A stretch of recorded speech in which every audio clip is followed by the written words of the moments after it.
Day 2. Oh, mabilis na ha. Oh ha, kahapon meron pang mga puno dito. So, 1 down. Hindi, 2 down na. Yung isa dyan. Tsaka dito. Pangatlo. Yun, kailangan matanggal lahat yung nasa gitna. Goodbye, puno.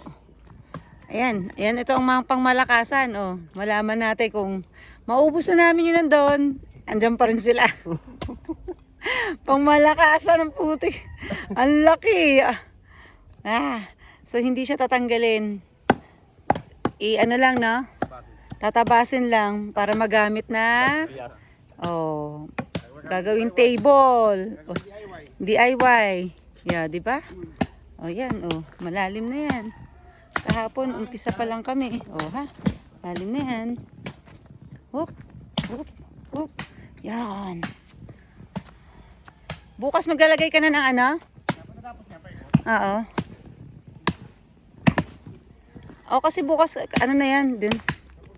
Oo.